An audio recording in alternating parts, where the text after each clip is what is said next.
I figured I'd just give you a little quick walkthrough and show you what I'm working on. I am starting in on the interior of the D&D diorama, Barrett's Coffee House. So it's also kind of cool. I'm going to do this. I've got it up on the turntable because when I was filming my short this morning, I wanted to give everybody a good, overall look at it. Now, the base is still over there. That's the base. That's not a part of it. It's just that while I'm working on this, it's so tippy that until I get the base finished up, I don't want it on that stuff. So anyway, yeah, that's how that's going. I'm starting now on the interior, as I said, and it's going to be a lot of fun. I mean, that's a lot of room. When I think about when I do a diorama, I've had some that are almost this big, but I've not had any with as much like volume of room that I can fill. You know what I mean? I haven't done that. So this is a big area. And I think it's going to be challenging for all the different things that I have ideas for and want to add. That doesn't mean that I have to just, throw all of a bunch of stuff in it, just to have stuff in it. I want to create moods. I want to create feelings. I want to create ideas through the things that I put in there to describe what's happening in there. So just, I guess, starting off here, let me hit this a little bit more. Oops, wrong way. I'm going to turn this way. The name of the diorama is Barrett's Coffee House. So when I'm looking at this area right here, this back right here, the bottom 3 floors are going to be Barrett's Coffee House. So the bottom is a basement. And so it's going to be storage and I think wine racks, barrels of wine, things like that down below, maybe some kitchen things. I don't know. The next floor is going to be the main floor of Barrett's Coffee House. So it's going to literally it's like food. This raised area is where there's going to be some tables and chairs and things like that. Here, it's going to be like the wait staff. So there'll be maybe a stub wall coming up here with like an entry to go and serve the people in the restaurant. The next floor, this is kind of like a reserved area of Barrett's Coffee House. These are chairs that and tables that have been purchased by merchants in the city. And so they're allowed up here. And it's like cordoned off at the base of the stairs. So it's a very special area. And it's not too big, see, because it kind of overlooks. And that's part of it, that it overlooks there. There'll have to be a railing there and stuff. So there'll be a lot of things that I got to build for that.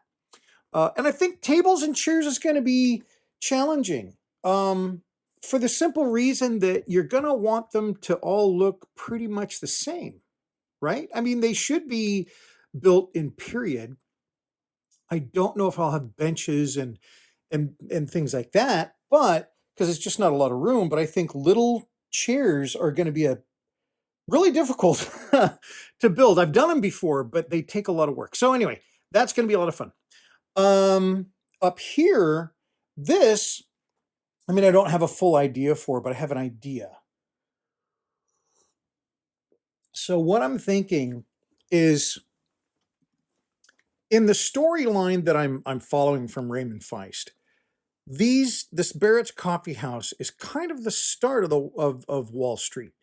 There's trading concerns. There are business people. They're putting together deals. They're bringing, it's like a trading house. And so because they control so many of the commodities and stuff like that, they can also set the price to some degree. So it's like Wall Street.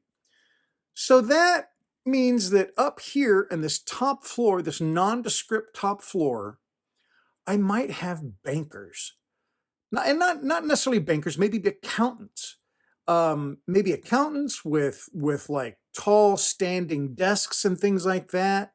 I kind of like the look of that, like Scrooge, in his accounting office, how they had those large standing desks. I've always thought those were neat looking, and so that might be a way that I'll handle this.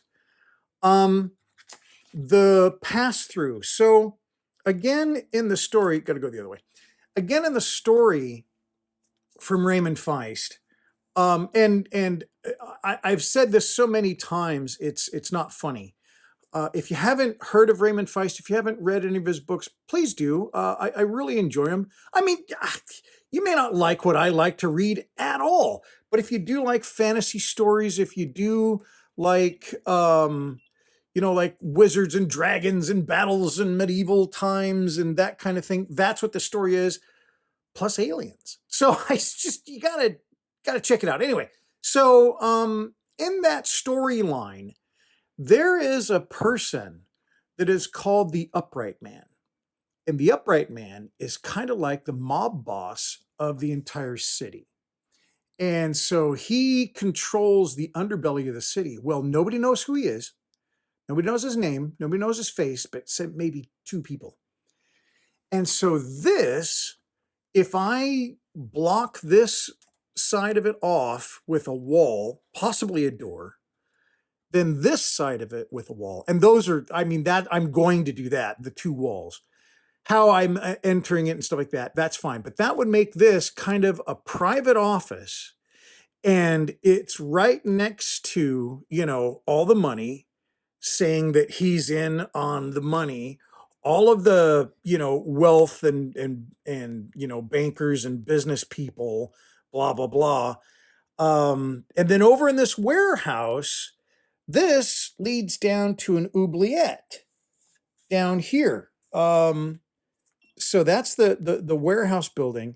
And I thought it would be neat that he's close to not only that, but he's also close to the underbelly because he runs the underbelly. So it's a very, I guess, pivotal position for this room. And so I think it's a cool idea to wall that off.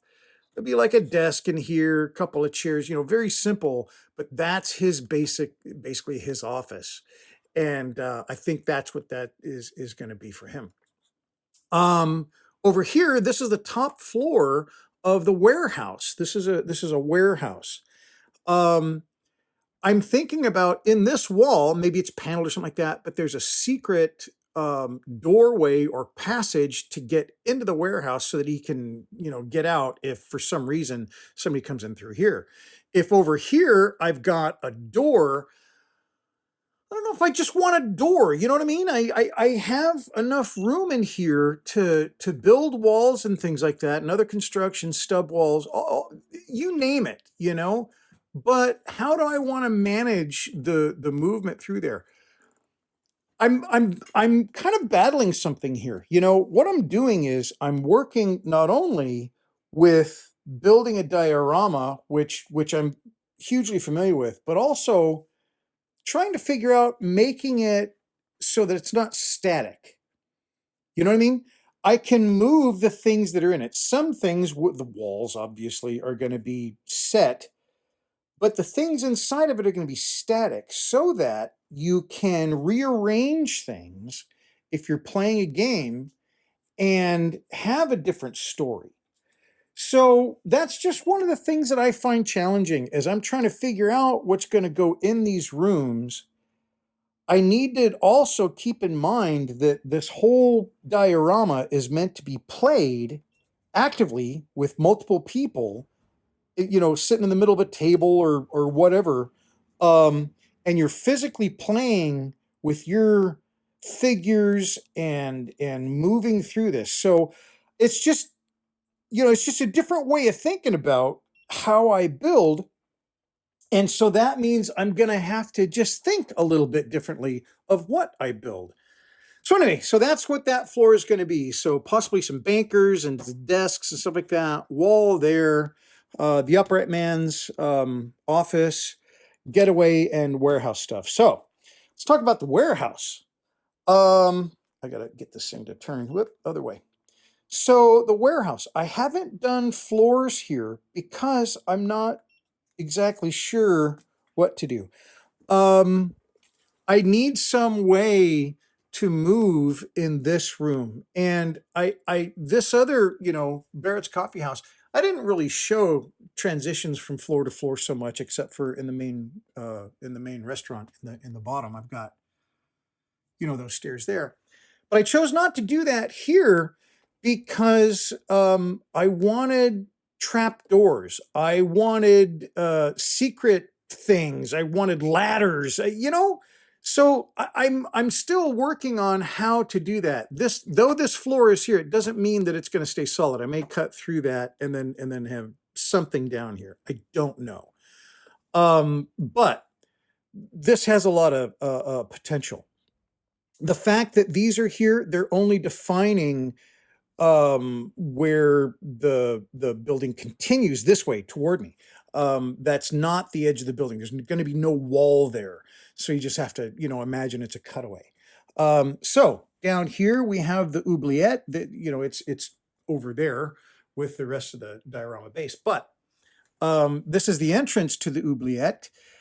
So down here, this all has to be kind of dungeony. The story is that, this is right on a coastal city. This is like the right up against water, comes up to that.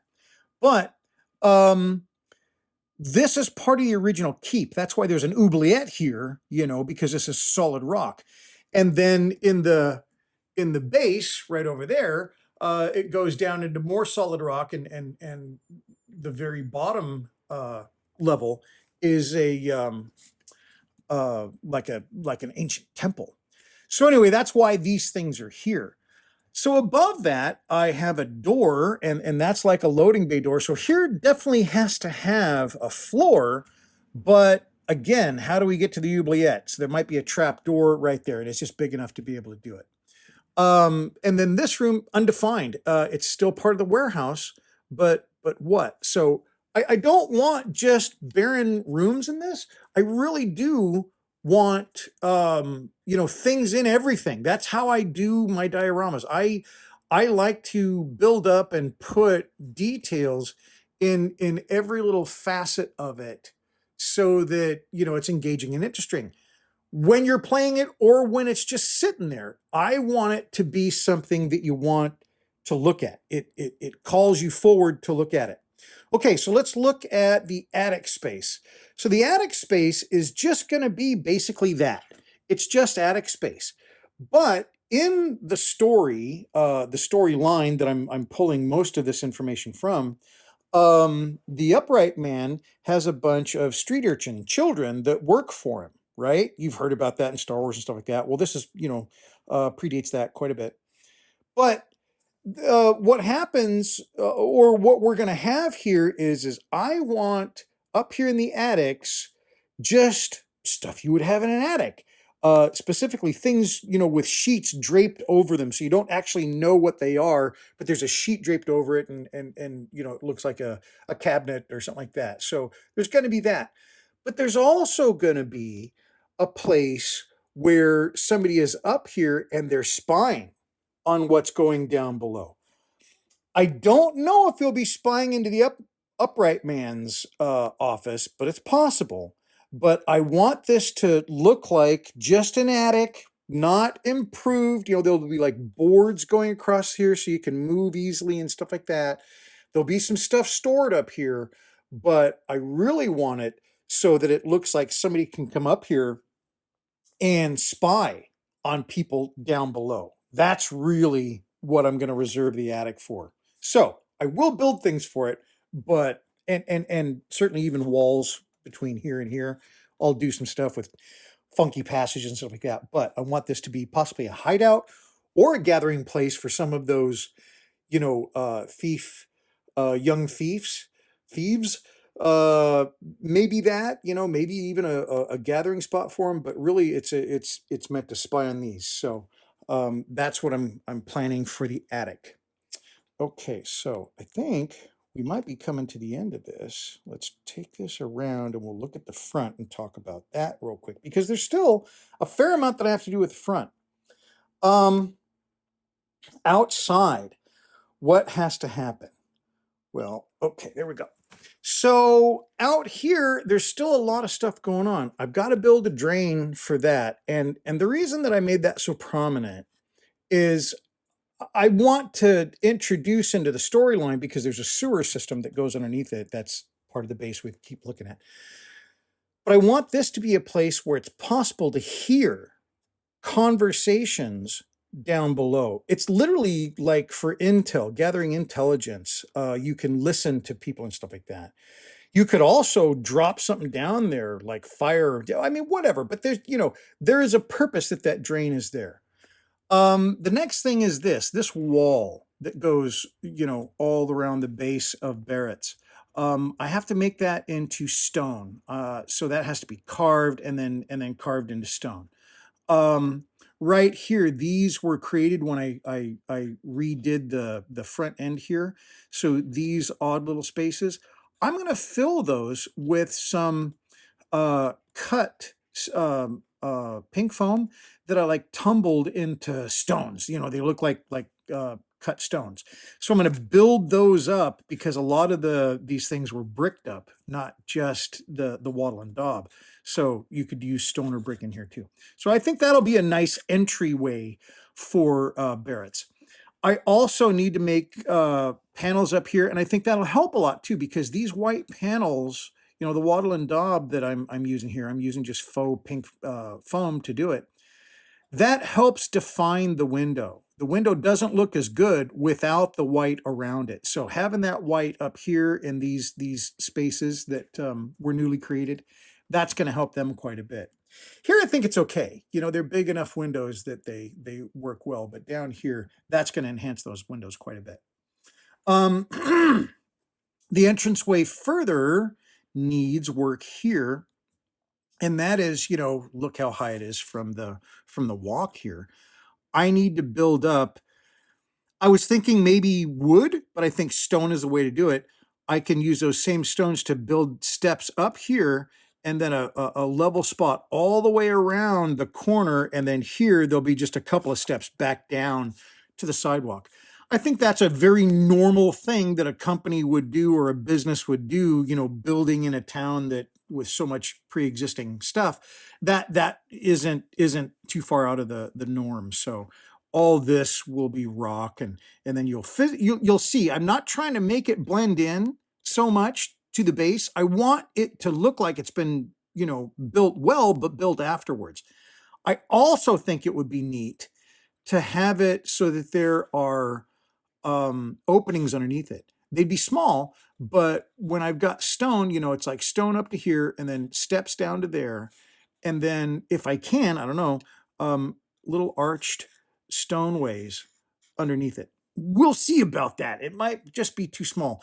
I just think it would be great to have a cat down in there, or cats, because I put Oscar in every single diorama. Now, Oscar's going to have a great place in this, not just down there, but there may be other cats down there. So anyway, that's part of that.